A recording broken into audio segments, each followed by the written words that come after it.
कृष्ण खेल के वापस आए। कृष्ण ने देखा आज पहली बार मैं आया और मैया दरवाजे पे खड़ी ना मिली।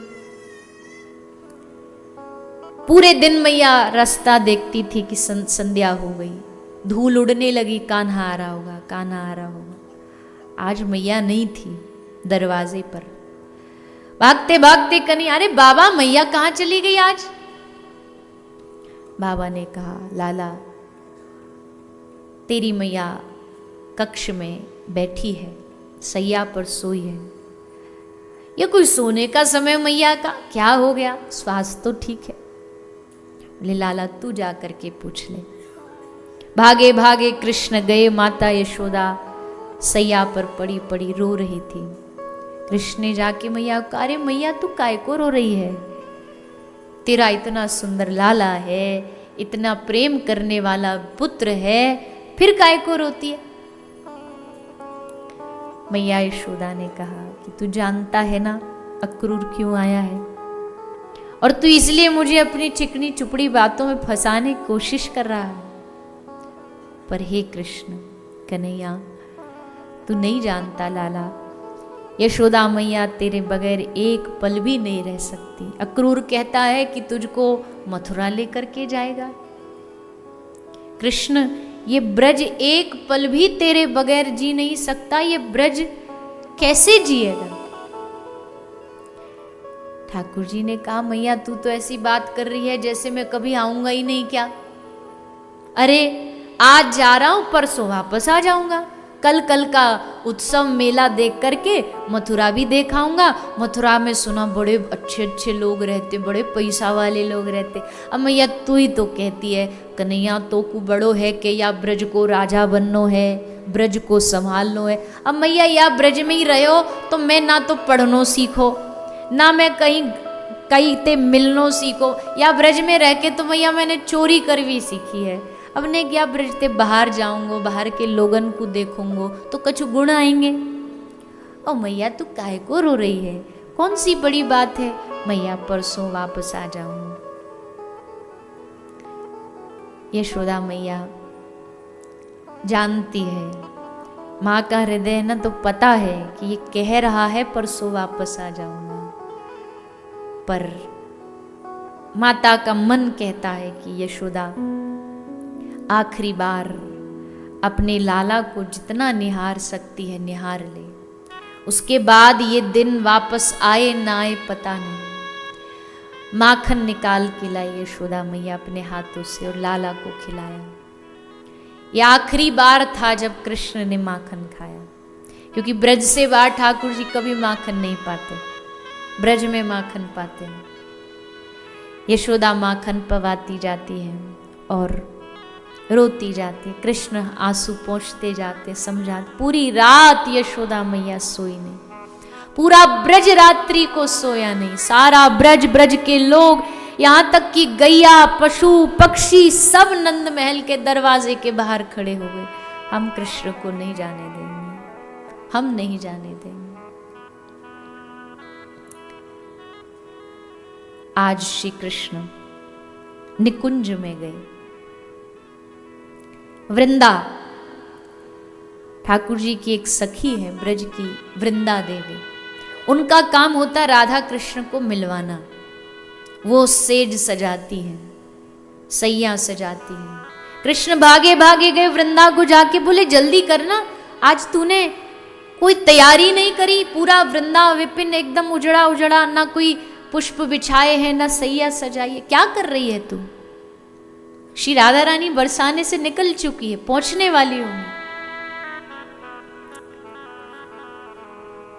वृंदा ने हंसते हुए कहा, निकल तो मथुरा से अक्रूर भी चुका है, जानते हो ना आप। कृष्ण ने कहा क्या कह रही है तू? वृंदा कहती है सब जानते हुए अनजाने बन रहे हो क्या? तुम जानते नहीं कि अक्रूर क्यों आया है? कृष्ण कहते तू इधर उधर की बात छोड़, तू आज वन को सजा, तो श्री राधा पहुंचने वाली है। वृंदा पूछती है कौन सी सैया सजाऊं? कांटों की सेज सजाऊं? क्योंकि जो तुम करने जा रहे हो उसके बाद तो ये वृंदावन कांटों की सैया जैसा ही लगेगा।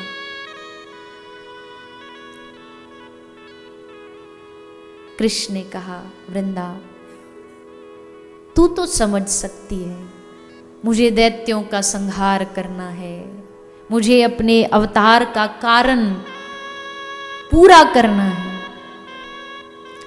वृंदा ने टेढ़ी नजरों से देख के कहा, अच्छा बड़ी चिंता है तुमको दैत्यों के संहार की, लेकिन तुम्हें इस ब्रज के लोगों की चिंता नहीं है कि जब तुम चले जाओगे तो इस ब्रज को कौन बचाएगा?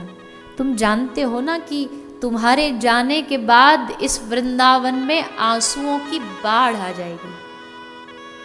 उस बाढ़ में जब ये वृंदावन डूबेगा तो कौन बचाएगा? बस बातें चली रही थी कि इतने में आवाज आई राधा रानी की, कहाँ हो श्याम सुंदर, कहाँ हो प्यारे? कृष्ण ने अपने आंसू पोंछे। आई श्री राधा रानी पास और वृंदा कहती है, जाओ कह दो, बता दो। आ गई श्री राधा रानी। कृष्ण हाथ जोड़ के वृंदा से कहते, वृंदा मैं ना कह सकूंगा, मैं बोल ना पाऊंगा श्री राधा रानी के सामने। मेरे हृदय में इतनी ताकत नहीं कि मैं राधा को कह सकूं कि ये हमारी आखिरी मुलाकात है, ये हमारी आखिरी भेंट है। वृंदा कहती है, ठीक है तो सजा देती हूं आपके लिए विरह की सेज। और बस इतने में श्री राधा रानी आई, और जैसे श्री राधा रानी आई देखा कि श्री कृष्ण के आंख में आंसू। राधा रानी को एकदम आश्चर्य हुआ, ऐसे कैसे हो सकता है? लगता है मैं जो बार बार मान करती हूँ, बार बार रूठ जाती हूँ, इससे नाराज हो गए मेरे श्याम सुंदर, दुखी हो गए, इसलिए रो रहे हैं। आज तक तो आपको कभी ऐसे मैंने देखा नहीं रोते। रोना बहुत बार देखा है श्री जी के विरह, पर आज ये आंख के अश्रु कुछ कह रहे हैं, क्या बात है?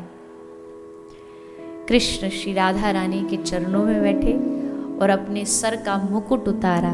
कहते हैं ना, जब आदमी हार जाता है, जब उसको दिखता है कि उसका अब वो कर्जा नहीं उतार सकता, उसके पास देने के लिए पैसा नहीं, तो अपने सर की पाग उतार के उसके चरणों में रख देता है कि भैया मेरे बस की बात नहीं। तो श्री कृष्ण ने भी अपने माथे का मुकुट उतारा और श्री राधा रानी के चरणों में रख दिया और हाथ जोड़ करके कृष्ण ने कहा कि हे राधा, मैं तेरा जन्मों जन्मों का अपराधी हूं, मुझे क्षमा कर दो। और आज पहली बार श्री कृष्ण राधा रानी से नेत्र नहीं मिला पा रहे, नजरें झुकी हुई हैं और नीचे देख करके रोते हुए श्री राधा रानी से कहते हैं। इतने में ग्वाल बाल भागे आए, ओ कन्हैया अरे सुन तो जरा, अरे भैया देख देख एक मथुरा से रथ आया है। और जैसे रथ आया तो रथ से अक्रूर नीचे उतरा। राधा रानी ने पूछा श्याम सुंदर से, कौन है ये? प्रभु चुप रहे, फिर कहा बताओ ना कौन है ये? कृष्ण ने कहा कोई नहीं। श्री राधा रानी कहती है, अरे मुझे नहीं बताओगे? साथ में वृंदा खड़ी है, कहती है हाँ बता दो ना कौन है, कह दो ना अक्रूर आया है मथुरा से, और ये भी बता दो कि तुम ब्रज छोड़ करके जा रहे हो। जैसे श्री राधा रानी ने सुना तो एकदम स्तब्ध हो गई। क्या कह रही है वृंदा? सच ही तो कह रही हूं, नहीं यकीन हो तो पूछो इनसे जो तुम्हारे चरणों में बैठे। ये वृंदावन छोड़ करके जा रहे हैं और कभी ना लौटेंगे, ये भी हमको पता है, क्योंकि एक बार जिसको शहर के वैभव का रस लग जाएगा तो हम गांव के गंवार लोगों से उसको क्या लेना देना। जैसे वृंदा ने कहा, पूरा वृंदावन रो उठा कि श्री कृष्ण जा रहे हैं। राधा रानी ने अब भी नहीं माना। राधा रानी ने सोचा ये ऐसे ही सखियां कभी कभी रस बढ़ाने के लिए विनोद करती रहती हैं। चुपचाप वो घर आ गई वापस कि ये सब बेकार की बातें। राधा रानी ललिता से कह रही है, देखना ललिता आज वृंदा ऐसे ऐसे बोल रही थी, कृष्ण जा रहे हैं। अरे कृष्ण कभी छोड़ के जा सकते वृंदावन को?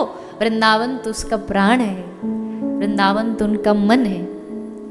ललिता का हृदय एकदम जल रहा है कि इसको कैसे समझाऊं कि ये मजाक नहीं है, ये विनोद नहीं है, कृष्ण वास्तविकता में जा रहे हैं। राधा रानी कहती है चल मेरे साथ नंदगांव चल, अभी ये बात झूठी साबित कर देती हूँ। यशोदा मैया को पूछूंगी, यशोदा मैया एक क्षण में बता देंगी कि ये कन्हैया बार बार नाटक करता रहता है। हाथ पकड़ करके श्री राधा रानी ललिता को लेकर के नंदगांव पहुंची। एक रथ भी खड़ा है सामने, लोग खड़े हैं नंदगांव के महल के बाहर। अक्रूर को देखा, अरे तो वही आदमी है, वहां मिला था। तो पूछा कौन हो तुम? अक्रूर ने कहा मैं कृष्ण का काका अक्रूर। फिर राधा रानी ने देखा, पहले तो नहीं देखा तुमको कभी, यहां पहली बार आए हो? हाँ, क्यों आए हो? मैं कृष्ण को लेने आया हूं। सब सखियां खड़ी खड़ी सोच रही है क्या बोल रहा है। एक बार कम से कम सोच तो लेता कि मैं लेने आया हूं, इस बात को सुनकर के इस पर बीतेगी क्या। श्री राधा रानी ने कहा कि तेरा नाम अक्रूर रखा किसने? अरे यथा नाम तथा गुण, तू अक्रूर नहीं है, तू तो क्रूर है। तू हमारे प्राण धन को हमसे छीन करके ले जा रहा है। ललिता ने पूछा अक्रूर से, किससे पूछ के ले जा रहा है? अक्रूर ने कहा नंद बाबा से पूछा। और किससे पूछा? यशोदा से पूछा। गोपियां चिल्ला उठी, हम गोपियों से पूछा? हमारी राधा रानी से पूछा तूने? बस आया और मैं कृष्ण को ले जाने आया हूं, क्या अधिकार है तेरा ले जाने का?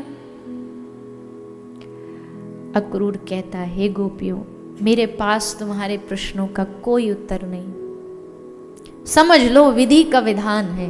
गोपी कहती है विधि और ये विधान ये सब हम इनमें नहीं मानती, हमारे लिए विधि भी कृष्ण है, हमारे लिए विधान भी कृष्ण है, हमारे लिए हमारा परमात्मा भी कृष्ण है। तभी कृष्ण आए, रथ पर बैठे, रथ पर बैठकर रथ चलने लगा। दूसरी तरफ मां यशोदा जैसे कृष्ण निकला बेहोश होकर के गिर पड़ी। किसी ने आके मैया के मुंह पर जल डाला, मैया तेरा लाला जा रहा है, एक बार अंतिम समय में एक बार उसको गले लगा ले। उठी यशोदा, भागी आई, दौड़ी आई और आकर के श्री कृष्ण को, कृष्ण ने देखा दौड़ती दौड़ती रथ के पीछे मैया आ रही है। कृष्ण भी भागे, रथ से नीचे उतरे और जाकर के मैया को गले से लगाए, हृदय से लगाए और हाथ जोड़ करके यशोदा कहती है कृष्ण जाने से पहले एक प्रार्थना है। अरे मैया तू कैसी बात कर रही, तू प्रार्थना नहीं तू आज्ञा कर। यशोदा बोली कृष्ण जब अक्रूर आया और जब उसने कहा कि वो ले जाने आया है तो उसने एक बात और बोली जो मैंने कल तुझे बताई नहीं, पर अक्रूर कह रहा था कि तू मेरा बेटा नहीं है, तू देवकी का बेटा, तेरे माता पिता वसुदेव देवकी हैं। हाथ जोड़ करके आज ये यशोदा तुझसे क्षमा मांगती है, क्योंकि ये बात अब तक तो तू भी जान गया होगा कि तू देवकी का बेटा है, लेकिन मैंने कई बार तुझे डांटा, कई बार उखल से बांधा। कहीं तेरे मन में ये ना आ जाए कि ये मेरी असल मां नहीं थी, इसलिए मेरे ऊपर इतनी प्रताड़ना करी। कन्हैया मैंने कभी नहीं चाहा कि मैं तुझे कष्ट दूं, हो सके तो अपनी इस यशोदा को माफ कर दे। कन्हैया ने कहा माता तू क्या कह रही है? मैया